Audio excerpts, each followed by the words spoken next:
नमस्कार, मैं हूं मनोज वर्मा और आप देख रहे हैं हमारा खास कार्यक्रम अटेंशन। और आज अटेंशन में बात होगी कब खत्म होगा इंतजार। यह सवाल इसलिए क्योंकि हेमंत खंडेलवाल की टीम 3 महीने बाद भी नहीं बन सकी है और एक बार फिर इस टीम का ऐलान टाल दिया गया है। बीजेपी के प्रदेश अध्यक्ष हेमंत खंडेलवाल ने खुद साफ किया कि केंद्रीय नेतृत्व बिहार चुनाव में व्यस्त है, इसलिए प्रदेश कार्यकारिणी की घोषणा अब बिहार चुनाव के बाद की जाएगी। इधर इस देरी पर कांग्रेस को बोलने का मौका मिल गया है, लिहाजा वो बीजेपी को घेर रही है। लेकिन सवाल ये है कि अभी तक बीजेपी प्रदेश कार्यकारिणी की घोषणा क्यों नहीं हो सकी और क्या सच में देरी की वजह सिर्फ बिहार चुनाव है या फिर नामों पर सहमति नहीं बन पा रही। आज चर्चा इन्हीं सवालों के आसपास करेंगे, लेकिन पहले रिपोर्ट देखिए।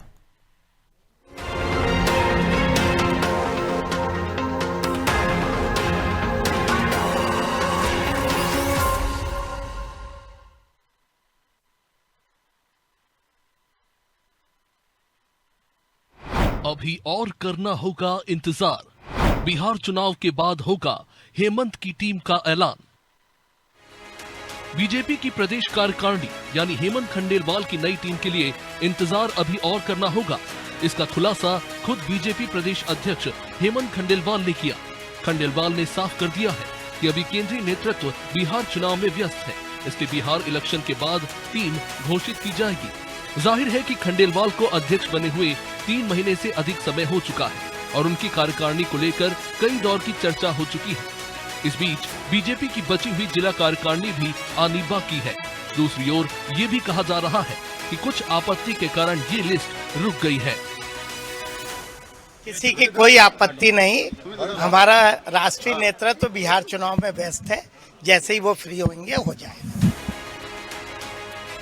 चर्चा तो ये थी कि दिवाली से पहले बीजेपी प्रदेश अध्यक्ष हेमंत खंडेलवाल की नई टीम का ऐलान हो जाएगा, क्योंकि नई कार्यकारिणी में जिन नामों को शामिल किया जाना था उन पर मंथन पूरा हो गया है। हाल ही में सीएम मोहन यादव, बीजेपी प्रदेश अध्यक्ष हेमंत खंडेलवाल और संगठन महामंत्री हितानंद शर्मा ने मुलाकात कर नई कार्यकारिणी को लेकर चर्चा की थी। हालांकि अब इस देरी पर कांग्रेस चुटकी ले रही है। भारतीय जनता पार्टी में गुटबाजी जो है वो इस कार्यकारिणी को नहीं बनने दे रही।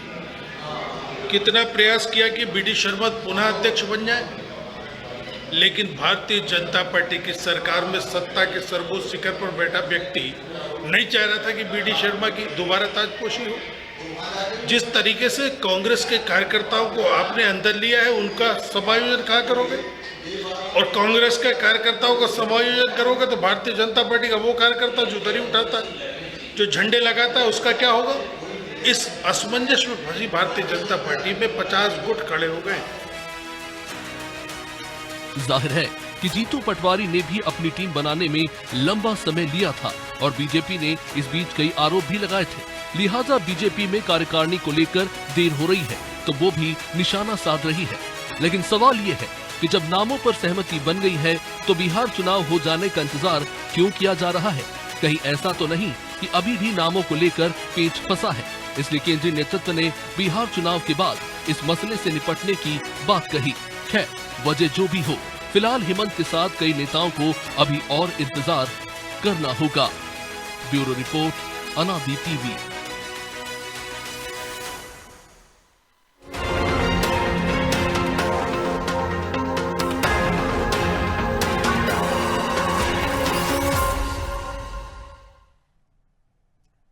तो इसी पर चर्चा करने के लिए हमारे साथ जुड़ गए वरिष्ठ पत्रकार रमेश शर्मा और हमारे सहयोगी प्रभु पटेरिया और ब्रजेश चौक से।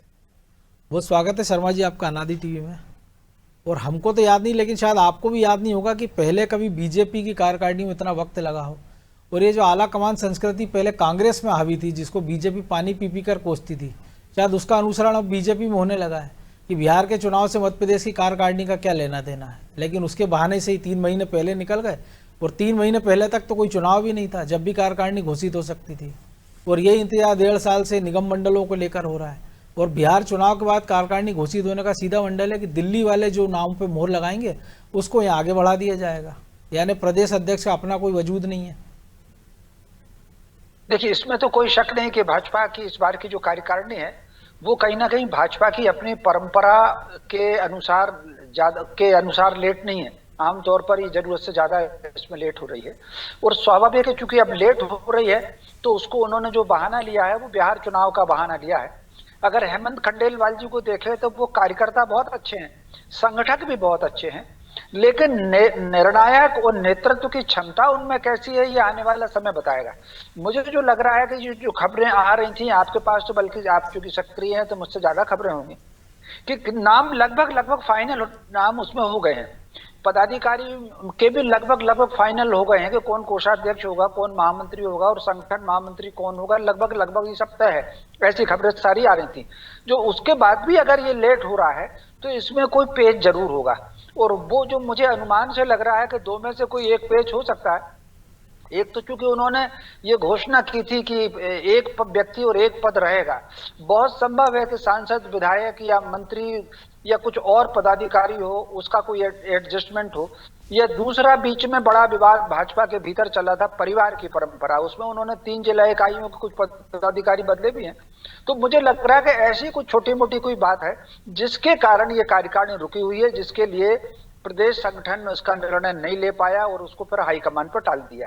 दूसरी बात जो आपने भी कही, जो मैंने कई बार टीवी के डिबेट में कहा, जिन दिनों एक अभियान चल रहा था कि भारत को कांग्रेस मुक्त बनाना है, तब मैंने हर चैनल पर कहा था कि अगर भारत कांग्रेस मुक्त होगा तो भाजपा कांग्रेस युक्त हो जाएगी। तो स्वाभाविक रूप से कहीं ना कहीं बहुत सारे लोग कांग्रेस से आए हैं, तो कांग्रेस की अपनी कार्यशैली, भाजपा की अपनी कार्यशैली में थोड़ा बहुत परिवर्तन तो आया ही है। और बचने की दृष्टि से ही मुझे लग रहा है कि हेमंत खंडेलवाल जी ने हाई कमान पर टाला हुआ है। और ये जो दो बात होगी परिवार की और एक व्यक्ति एक पद पर, इस पर जिस दिन कुछ वो तय कर लेंगे, मैं समझता हूँ नाम आ जाएगा। क्योंकि खबरें ऐसी आ रही थी कि पूरी कार्यकारिणी उनकी बनी हुई तैयार रखी हुई है, वो किसी भी दिन घोषणा हो जाएगी, ऐसी बराबर खबरें आ रही थी। लेकिन उसके बाद अब उन्होंने बिहार चुनाव पर टाल दिया है। जी, लेकिन इसके पहले भी हमने देखा था कि जब प्रदेश अध्यक्ष को लेकर बात चली थी तो एक ही अध्यक्ष ने 2 कार्यकाल पूरे कर दिए थे, लगभग 5.5 साल से ज्यादा का वक्त निकाल दिया। तब भी होता था कि अब अध्यक्ष आ रहा है, अब आ रहा है। और अब कार्यकारिणी की बात की घोषित होने वाली है, नाम फाइनल है। तो जब नाम फाइनल हो ही चुके हैं तो फिर घोषणा में क्या दिक्कत। और एक ऐसी पार्टी जो दुनिया की सबसे बड़ी पार्टी होने का दावा करती है, जो कहती है कि मध्य प्रदेश में उसके 1 करोड़ कार्यकर्ता है, उनमें से अगर वो 100-150 लोगों का चयन नहीं कर पा रही है क्या, एक व्यक्ति एक पद को अगर हटा भी दिया जाए तो ऐसे लाखों की संख्या में कार्यकर्ता मिल जाएंगे जिनके पास कोई पद ना पहले कभी रहा है, हो सकता है इस कार्यकारिणी के बाद ना रहे, कि नए अध्यक्ष के लिए नया नियम बना दिया जाए, जैसे बीडी शर्मा के लिए बना दिए गए थे मंडल अध्यक्ष और जिला अध्यक्षों के क्राइटेरिया। तो निश्चित रूप से ये आपने बिल्कुल ठीक कहा। तो मुझे लग रहा है कि कुछ ना कुछ नया क्राइटेरिया वो कुछ बना रहे होंगे, और जिसका वो ठीक से निर्णय नहीं ले पाए, उसके कारण इस बात में डिले हो रहा है। और स्वाभाविक रूप से वो जो बीडी शर्मा जी का आमतौर पर भाजपा में अगर देखें कुछ अपवाद निर्णय हुए हैं, लेकिन आमतौर पर जो उनकी परंपरा रही है कि एक अध्यक्ष 2 कार्यकाल पूरे करता है। यद्यपि कुछ अपवाद रहे हैं जहां समय बढ़ा है और किसी को तो 1 कार्यकाल में बदल दिया था। वो हम राष्ट्रीय अध्यक्ष का भी देख रहे हैं, जेपी नड्डा का। निश्चित रूप से। तो कुल मिलाकर के ये उदाहरण तो रहे हैं कि इससे पहले भी ऐसे उदाहरण रहे हैं कि अध्यक्ष का कार्यकाल खत्म हो गया तो उसके बाद भी फिर वो अध्यक्ष रहे ऐसे।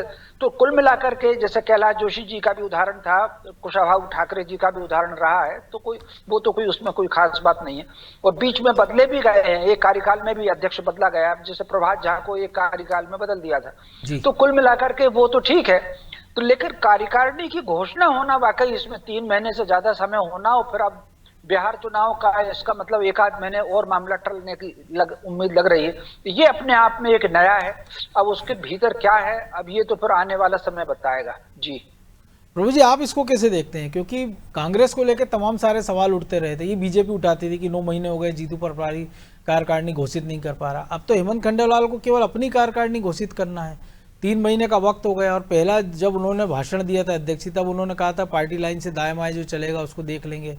तो अगर कार्यकारिणी नहीं भी बन रही है तो कुछ ऐसे निर्णय जो खुद भी ले सकते थे, जैसे भूपेंद्र सिंह गोविंद सिंह का विवाद, या तमाम सारे ऐसे विवाद आए सामने पार्टी के, जिसको लेके वो कोई स्टैंड अपना क्लियर नहीं कर पा रहे एक अध्यक्ष के तौर पर।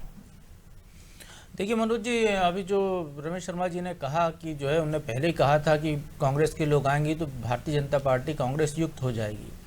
तो कांग्रेस मुक्त नहीं, कांग्रेस युक्त नहीं, कांग्रेस की कार्य संस्कृति में भारतीय जनता पार्टी पूरी तरह से ढल गई है, रच बस गई है, ये इससे साबित होता है। जो आपने भी कहा था, जिस तरीके से कांग्रेस में ये परंपरा रही है कि वहाँ पे जो है मंडल अध्यक्ष भी बनाना हो तो आला कमान की सहमति लगती है, वही स्थिति बीजेपी में हो गई है। अब हर निर्णय जो है प्रदेश नेतृत्व का कोई मतलब नहीं, आप अंगूठा लगाइए बस उसके लिए हैं आप लोग, और पूरे निर्णय जो है केंद्र लेगा, आला कमान निर्णय लेता है। ये ऐसा आला कमान का आगे करके ऐसा आला कमान को जिम्मेदारी दे दी गई है। पिछले कुछ सालों में ये पार्टी में एक परंपरा बन गई है, बना दी गई, चाहे ऊपर से हो या यहाँ से हो, लेकिन अब पूरी की पूरी हर चीज़ की कमान जो है केंद्र के हाथ में है, वहीं से तय होता है क्या होना। इसीलिए आप देखिए कि 2 साल हो रहे हैं सरकार को, 22 महीने हो गए हैं। निगम मंडल खाली होने के बाद उनमें आज तक आपने नियुक्तियां नहीं की, कई सारे आयोग खाली पड़े हुए हैं जहां पर आप नियुक्ति नहीं कर पाए। क्यों? क्योंकि आपके आला कमान को मध्य प्रदेश या किसी भी राज्य के आंतरिक व्यवस्था में, उस राज्य में सुशासन कैसे स्थापित हो इसकी चिंता नहीं है। उनको जो है पॉलिटिकल गिमिक्स उनको ज़्यादा बेहतर लगता है कि कहाँ पर चुनाव होने वाले हैं, वहाँ की क्या तैयारी करनी है, 1 साल बाद कहाँ चुनाव हो रहा है उसके लिए क्या गेम प्लान करना है, वो उसमें व्यस्त रहता है। तो इन सब ये जो गैर जरूरी काम है ये सरकार चलाने की, इसके लिए उनके पास समय नहीं है। तो उसकी वजह से ये सारी चीज़ें हो रही हैं, और ये प्रदेश नेतृत्व की अक्षमता ही है कि हर छोटी छोटी काम के लिए तो दिल्ली पर निर्भर हो रहा है।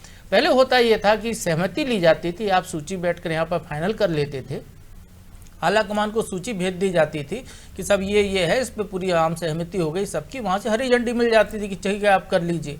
अब तो मुझे लगता है आने वाले समय पार्षद के टिकट भी आला कमान ही बांटेगा, वही तय करेंगे, वही वहाँ से सर्वे कराएंगे कि वहीं से किसको पार्षद बनाना है, किसको करना है, तो ये भी वहीं से होगा। और आगे बढ़ेंगे तो फिर जैसा कांग्रेस में होता है, और मंडल के, वार्ड के, और फिर आगे होगा कि मेंबरशिप भी वो आला कमान ही तय करेगा किसको मेंबर बनाना है, किसको नहीं बनाना है। तो ये परंपरा जो है भारतीय जनता पार्टी एक नए दिशा में बढ़ रही है, तो उस दिशा का ये प्रयास मुझे दिख रहा है। बाकी ऐसी कोई बहुत ज़्यादा दिक्कत मुझे नहीं लगती कि इसको लेकर हो।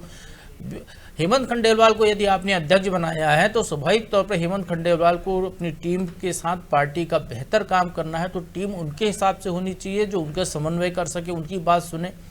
इस तो उनको जिम्मेदारी होनी चाहिए कि वो अपनी टीम का चयन ऐसे करें। लेकिन यदि उनके हाथ में नहीं है ये चीज़, वो उन्हें टीम बना के दे दी हो, दिल्ली रोक कर बैठी हुई है, तो निश्चित तौर पर फिर आपने अध्यक्ष अशक्त बना दिया है, या आप नहीं चाहते कि आपके अध्यक्ष बेहतर परफॉर्म कर पाए, या आप मुख्यमंत्री बना दिया, उसको मंत्रिमंडल का अधिकार नहीं दे रहे हैं बनाने का, तो फिर नहीं चाहते आप कि आपका मुख्यमंत्री बेहतर परफॉर्म करे सरकार में। ये परंपरा भारतीय जनता पार्टी में नई आ गई है। इसको अब संस्कृति भी कह सकते हैं, सुसंस्कृति भी कह सकते हैं, जैसा जिसका नज़रिया होगा, लेकिन इसका पूरा असर दिख रहा हो। जो आप जो बाकी बात कर रहे थे, चाहे सागर की बात कर रहे हो, बाकी जगहों की बात कर रहे हो, तो केवल इसी वजह से अब वो असर खत्म हो गया। याद कीजिए कांग्रेस में कमलनाथ ने जब जो है कांग्रेस के कार्यकारी अध्यक्ष पद से जीतू पटवारी को हटा रहे थे, तो उन्होंने ये कहा था कि मैं प्रदेश ने नियुक्ति नहीं किया है, दिल्ली ने की है, दिल्ली मुझे नहीं हटाया तो मैं नहीं हटूंगा। बाकी के जो थे कार्यकारी अध्यक्ष उनने मान लिया था कि वो अब मुक्त हो गए, लेकिन उनने नहीं माना था। बस वही स्थिति भारतीय जनता पार्टी में होने जा रही है कि आप भले अध्यक्ष बन गए हों, लेकिन मैं आपकी बात नहीं मानूंगा। देखिए कुछ लोगों को बुला बुला कर समझाया भी गया अध्यक्ष महामंत्री के द्वारा, लेकिन उन पर हुआ क्या? कोई असर नहीं हुआ। अगले कुछ समय बाद वो वैसे ही बातें करते दिख रहे हैं, वो वैसे ही काम करते दिख रहे हैं। हमने तो ये भी देखा कि पार्टी ने कुछ को तलब किया, डांट फटकार लगाने समझाने के लिए, वो आए नहीं, उन्हें मना कर दिया आने से। तो यदि ये स्थिति आपकी पार्टी में अनुशासन की, तो फिर आपको तो कुछ अपने आप को अलग मानने की कोई जरूरत ही नहीं है। आप तो आपकी पार्टी बहुत बेहतर स्थिति में है, बहुत बढ़िया उत्कर्ष की ओर बढ़ रही है, ये हम कह सकते हैं भारतीय जनता पार्टी के लिए। बाकी कार्यकारिणी जो बननी है, जैसा कि आ रही है खबरें, कार्यकारिणी बन गई है, तो ऐसा अभी कुछ भी नहीं हुआ है कायदे से। कागज पे कुछ नाम तय किए गए हैं, मुख्यमंत्री के साथ, अध्यक्ष के साथ, संगठन फ्री बैठे अध्यक्ष 3 महीने से तो करे कम से कम बड़े नेताओं के साथ बैठ के तय किए गए, लेकिन उसमें आपको पेज पे पेज है मनोज जी। वो जो संगठन मंत्री, जो संभागीय संगठन मंत्री थे, या वो जो संगठन मंत्री जिनको दायित्व था, जिनको पिछले कार्यकाल में वीडी शर्मा की दौर में मुक्त कर दिया गया था, उनको कहा गया कि भाई इन्होंने बहुत साल पार्टी की सेवा की है, इसलिए इनको जो है कुछ दिया जाए, तो उनको निगम मंडलों में उपकृत कर दिया था अध्यक्ष बनाकर। एक बार वो उनका जो है विदाई का एक माना गया कि इसके जरिए उनकी विदाई हो रही है। अब वो यदि पदाधिकारी बनने को आते हो, तो आप जो महामंत्री के 4 पद होने आपके, उसमें यदि उनको आना है, आपके उपाध्यक्ष में से उनको आना है, उसके लिए दबाव प्रभाव हो रहा है, तो फिर आप काम करने वाली टीम कहाँ से लाएंगे? और फिर वो संगठन मंत्री को अध्यक्ष या वर्तमान संगठन मंत्री वो कैसे उनको टैकल कर पाएंगे जिनके नीचे वो कभी काम कर चुके हो? ये पूरी समस्या है इस भारतीय जनता पार्टी में घर कर गई है। शायद इसलिए ये इस तरीके का निर्णय की स्थिति हो रही है पूरी। वो मुझे नहीं लगता बिहार चुनाव के बाद भी बहुत ऐसा कि बिहार का रिजल्ट आया वो अगले हफ्ते कार्यकारिणी आ जाए, ऐसी स्थिति भी नहीं होने वाली। इसको लेकर अभी बहुत मारामारी बाकी है, बहुत सारे दांवपेच बाकी हैं। और बिहार के बाद तो राष्ट्रीय अध्यक्ष का भी चुनाव है। जो पार्टी 11 महीने हो रहे हैं, 10 महीने हो गए हैं, जो पार्टी 10 महीने से अपना राष्ट्रीय अध्यक्ष नहीं चुन पाई, क्योंकि फिर ये बिहार चुनाव की कवायद शुरू, जी, जो पार्टी मध्य प्रदेश में संगठन के नीचे के पूरे चुनाव होने के बाद अपना प्रदेश अध्यक्ष नहीं चुन पाई 7-8 महीने तक, तो उस पार्टी से आप कैसे उम्मीद कर सकते हैं कि बहुत जल्दी वो कार्यकारिणी बना दी। कांग्रेस में 9 महीने लगे थे, यहाँ 19 महीने लग जाए, क्या दिक्कत है? अपनी पार्टी अपना राज है, जैसा चलाना वैसी चलेगी। ब्रजेश जी, आप कैसे देखते? जो प्रभु जी ने कहा कि भाई एक पुराने अध्यक्ष जो सारे आपके जिला अध्यक्षों को बना के चले गए, कईयों की जगह कार्यकारिणी भी बन गई थी, फिर बाकी का प्रोसेस शुरू हुआ था, और अगर ये अध्यक्षों का चुनाव नहीं हुआ होता तो मुझे लगता है इंतजार में एक 3 साल का टेन्योर निकल जाता है जिला अध्यक्षों का, तो या फिर जो पुराने अध्यक्ष वही कंटिन्यू चल रहे होते अभी तक, तो अगर ये स्थिति रहती तो। देखिए मनोज जी, एक बात तो सच है इसमें, जो हेमंत खंडेलवाल बोल रहे हैं कि दिल्ली से तय होगा, उनकी बातों से, उनके बयान से स्पष्ट होता है। तो इसका मतलब कि प्रदेश का नेतृत्व, प्रदेश का जो संगठन है, उसकी कोई भूमिका नहीं है प्रदेश के नेताओं। नहीं तो आपको एक बयान याद होगा, आपको भी ध्यान है, प्रभु जी को भी याद होगा, कि जब वो खुद हेमंत खंडेलवाल कह रहे थे कि जैसे मेरा नाम चला था तो मैं 2 महीने भोपाल ही नहीं आया जी। तो जो अध्यक्ष की अप्रोच इस तरह की हो तो फिर उससे उम्मीद करोगे आपकी वो फ्री जी। और अभी जिले की पूरी कार्यकारिणी नहीं बन पाई आपकी, बिल्कुल जिलों की कार्यकारिणी नहीं बन पाई है। और आप देखिए कि पहली बार जिलों भेजे गए, आपने पर्यवेक्षक बनाकर भेजे गए, जिलों नाम मंगा लिए गए। इसके बाद तो कवायदें हो रही हैं, कागजों में हो रही हैं, दिखाने के लिए हो रही हैं, अपने कार्यकर्ताओं को बताने के लिए हो रही है, मीडिया को बताने। बड़े शहरों में नहीं हो पाया, इंदौर भोपाल जैसे शहरों में कार्यकारिणी वैसा नहीं है जैसी पहले बीजेपी थी मध्य प्रदेश में, कि बीजेपी का मध्य प्रदेश का संगठन का उदाहरण दिया जाता था, उनका अनुसरण किया जाता था दूसरे राज्यों में। अब वैसा संगठन बचा नहीं है, वैसा ना संगठन की उतनी चल रही है कि यदि संगठन का कोई बड़ा नेता कुछ बोल दे तो बाकी के लोगों में हिम्मत नहीं है। जो उदाहरण भी दिए प्रभु जी ने, यदि गुना से ग्वालियर तक चले जाओ, सांसदों के क्या हाल हैं, मंत्रियों के क्या हाल हैं, और मंत्री और विधायकों में कितने टकराव हो रहे हैं। जिसकी मर्जी में जो आ रहा है, एक बार बयान देता है, दूसरी बार वही बयान दे देता है, एक बार गलती करता है, समझाइश दी जाती है, दूसरी बार भी गलती दोहराई जाती है। तो संगठन बचा कहाँ है? तो हेमंत खंडेलवाल एक चीज सही है कि वो उतने घाट टाइप के नेता नहीं है, सीधे सच्चे से हैं। तो उन्होंने कह दिया भाई कि अभी तो हमारा नेता है ना, नेतृत्व जो केंद्रीय नेतृत्व है वो बिहार चुनाव में लगा हुआ है, वो वहां से फुर्सत होगा तब हम बात करेंगे। सीधे सीधे तो कह नहीं सकते कि भाई अभी तो, उन्होंने कहा ना कि बिहार चुनाव में व्यस्त है अभी, तो कौन व्यस्त है बिहार चुनाव में? प्रदेश में डिसीजन आपको लेना है, सीएम को आपको लेना है। सीएम और आप बैठ जाइए, संगठन के जो प्रमुख लोग हैं उनके साथ बैठ जाइए, आप एक लिस्ट बना लीजिए, दिल्ली वालों के पास ले जाइए, वो हाँ ना कर देंगे। लेकिन ऐसा हो नहीं सकता ना, क्योंकि ये मध्य प्रदेश में हालात वैसे नहीं है। सिंधिया जी चाहते हैं कि उनके लोगों को एडजस्ट किया जाए। कैलाश विजयवर्गीय से लेके तमाम जो दिग्गज थे मध्य प्रदेश के, जो क्षेत्रीय छत्रप जैसी इनकी हैसियत है, जो पावरफुल हैं, चाहे कैलाश विजयवर्गीय हो, चाहे प्रहलाद पटेल हो, तमाम जगह। और अब जब आप ग्वालियर चंबल में चले जाइए, नरेंद्र सिंह तोमर हैं, सिंधिया जी को आप वो नहीं कर सकते हो, तो सबको कैसे एडजस्ट करेंगे? तो ये क्या हेमंत खंडेलवाल कर सकते हैं? इन लोगों से साथ सामंजस्य बिठा सकते हैं? इन लोगों की बात का इनकार कर सकते हैं? क्योंकि कैलाश विजयवर्गीय कहते हैं, मैं तो खुद की कह चुका हूँ हेमंत जी से कि सार्वजनिक रूप से मेरे पैर मत पड़ा करिए। तो आप सोचिए क्या ये सुन पाएंगे? जो प्रभु जी कह रहे थे, जो संगठन मंत्री थे, क्षेत्रीय संगठन मंत्री, वो यदि बन जाएंगे जिनके अंडर में काम किया होगा प्रदेश नेतृत्व में, तो वो क्या उनकी सुनवाई हो पाएगी? तो वैसे ही हालात हैं मध्य प्रदेश में। इस वजह से कार्यकारिणी नहीं बन पा रही, इस वजह से तमाम जिलों के, आप सोचिए जिला अध्यक्ष बीजेपी का सिस्टम की दुहाई दी जाती थी ना, हम इन्हीं बीडी शर्मा को देख रहे हैं कि जब एक विधानसभा सीट के लिए सारे नेता उनके खिलाफ हो गए थे, उन्हीं बीडी शर्मा ने फिर 230 टिकट बांटे। हमने कृष्ण मुरारी मोघे को देखा जिन्होंने 330 टिकट मांगते फिरे, वो फिर खुद के लिए टिकट नहीं ले पाए थे वो। तो ये संगठन में एक दिन में गिरावट नहीं आती ना मनोज जी। कांग्रेस की ये हालत है तो कोई एक दिन में नहीं हुई। कांग्रेस में भी ऐसे ही सिक्का चलता था, इंदिरा गांधी से लेके राजीव गांधी तक। इसके बाद हालात बिगड़े, सोनिया गांधी आई तो ऐसे ही सिक्का यहाँ पे नंद कुमार सिंह चौहान का उदाहरण सामने जी, है। बिल्कुल बीजेपी वो बीजेपी संस्कृति के आए थे, युवा मोर्चा के नेता थे। वीडी शर्मा युवा मोर्चा से नहीं आए थे, बिल्कुल वीडी शर्मा एबीवीपी से सीधे आए थे, इसलिए उन्हें बीजेपी की ये जो हर्डल्स वाली राजनीति है ये नहीं देखी थी उनने, इसलिए उन्हें अपना सिक्का चलाया और उसका परिणाम भी देखिए कि 29 की 29 लोकसभा सीटें बीजेपी जीतने में कामयाब रही। 163 सीटें विधानसभा में बीजेपी जीती, नगरीय निकाय के चुनाव में जीती। उन्हें एक ऐसा सिस्टम बनाया, क्योंकि वो एक नई टीम के साथ वो काम करने के लिए आ गए थे, क्योंकि उनके पास ये हर्डल नहीं था। उनके पास जो है ये नहीं सुनना, वो किसी की नहीं सुनना चाहते ना, क्योंकि वो दब के नहीं आए थे किसी से। वो कोई सुनाने वाला उनकी टीम में था नहीं, सब बाहर हो गए। वो पद मांगने, जब वो बीजेपी में आने के पहले पद मांगने वो किसी नेता के दरवाजे पे वो नहीं गए थे, बिल्कुल, कि मुझे पद दे दीजिए और ये, क्योंकि वो एबीवीपी में बहुत बड़े पद पर थे, वहां से सीधे बीजेपी में भेजा गया, तो उन्होंने उस हिसाब से काम किया। वो राजा की तरह आए थे, राजा की तरह राज करके वो विदा हो गए, अब आराम से अपने क्षेत्र को देख रहे हैं। ये पार्टी लाइन से जो आए हुए नेता, उनके साथ ये दिक्कत खड़ी होती है, क्योंकि आपसे सीनियर आपके साथ है। जब शिवराज सिंह चौहान को मुख्यमंत्री या प्रदेश अध्यक्ष बनाया गया था, तो आप देखिए क्या किया था पार्टी ने, एक पूरी की पूरी पीढ़ी को घर बिठा दिया गया। नरेंद्र मोदी को प्रधानमंत्री बनाया, एक पूरी पीढ़ी को घर बिठा दिया गया। छत्तीसगढ़ का जो ब्रजेश जी बता रहे हैं, छत्तीसगढ़ में ब्रजमोहन अग्रवाल जो छत्तीसगढ़ के सबसे बड़े नेता थे, उनको संसद में भेज दिया, विधानसभा बना दिया। तो ये आपको करना पड़ेगा यदि किसी को स्थापित करना है तो। लेकिन यहाँ तो स्थापित, जब ये सीधी सीधी बात है कि प्रदेश अध्यक्ष के साथ साथ मुख्यमंत्री को किसी को डिस्टर्ब नहीं करना, जो कर सकते थे उनका हसरा आप हम सबको पता है, इसका जिक्र हम कई बार कर चुके हैं, तो फिर तो ये परेशानी होनी नहीं चाहिए।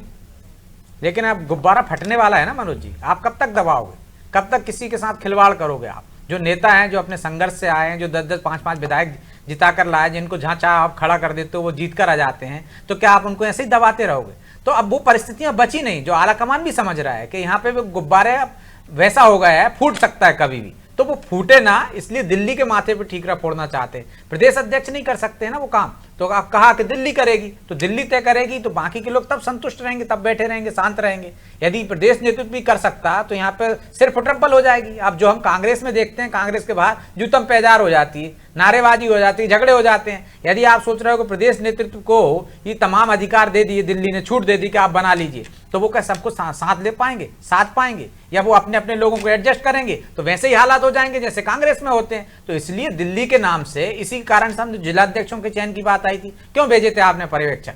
कहीं ना कहीं गड़बड़ थी ना, आप ये जताने की कोशिश कर रहे थे भाई ये प्रदेश से हो रहा है, क्योंकि आपके जिलों में झगड़े ना हो जाए। तो आप वही परिस्थितियां आप हो गई, दिल्ली से हो रहा है साहब, आप कुछ नहीं कर सकते। जो कांग्रेस में होता था वो बीजेपी में हो रहा है, तो आप जो भी आपको शिकायत करना है दिल्ली जाइए। आप दिल्ली वालों ने तय किया, हमने कुछ नहीं किया भाई। जैसे जीतू पटवारी कह रहे ना, जिलाध्यक्ष मैंने क्या किया, 15-17 तो राहुल गांधी ने किए, सब दिल्ली से हुआ भाई, मैंने कुछ नहीं किया। ऐसे ही हालात यहाँ होने वाले, बात की उन्होंने, तो अब ऐसे ही हालात यहाँ होने वाले हैं, क्योंकि भैया मेरे कपड़े मत फाड़ो आप, मैंने कुछ नहीं किया, जो कुछ किया दिल्ली वालों ने किया है। तो ये संस्कृति वो आ गई जो कांग्रेस की थी। यहाँ सब बचना चाहते हैं, कोई अपने सिर पर बोझ नहीं लेना चाहता, कोई अपने कपड़े नहीं फटवाना चाहता है। इसी वजह से शांत बैठे हैं कि भाई जब दिल्ली वाले होंगे, जो नाम उनको देना होगा, जो उनको अदला बदलाई करना होगी, जिनको संतुष्ट करना होगा कर लेंगे। हमने सबसे पूछ के नाम दे दिए, 100-150 की सूची बन जाएगी, उस हिसाब से जो काटना होगी आप काट दीजिए, हमने तो सबके भेज दिए साहब। तो मुझे लगता है ये चल रहा है, और इसके अलावा और कुछ नहीं है। और अभी हो जाएगी इतने जल्दी, इसमें भी दूर की कौड़ी है। एक वजह यह भी है कि राष्ट्रीय अध्यक्ष यदि मध्य प्रदेश से बन गए तो फिर परिस्थितियां अलग हो जाएंगी, तो उसका भी इंतजार किया जा रहा होगा। बिल्कुल, और हेमंत ऋतु से शरद ऋतु आ गई, लेकिन टीम नहीं आई है, ये भी एक बड़ा दिलचस्प मामला। बहरहाल वक्त इतना ही था, बहुत धन्यवाद शर्मा जी आपका। तो कब खत्म होगा इंतजार, ये तो बीजेपी का आला कमान ही जान सकता है, क्योंकि अब इसलिए कहना पड़ रहा है क्योंकि जब उनका जो प्रदेश का आला कमान है वो तो यही कह रहा है कि दिल्ली का आला कमान चुनाव में बिजी है, लेकिन बीजेपी में परंपरा कभी नहीं रही है। और अगर ये कांग्रेस मुक्त बीजेपी, कांग्रेस युक्त बीजेपी की ओर जब तब्दील होती जा रही है तो उसकी जो बुराई आती जा रही है उस पर भी ध्यान देना होगा। नहीं तो ये होगा कि जो काम करने वाला कार्यकर्ता है वो फिर भी दिल्ली की संस्कृति में रच बच जाएगा, फिर प्रदेश के नेताओं के साथ वही होगा जो कांग्रेस के नेताओं के साथ हम देखते हैं। अटेंशन में आज इतना ही, मुझे दीजिए इजाजत और आप देखते रहिए अनादि टीवी। नमस्कार।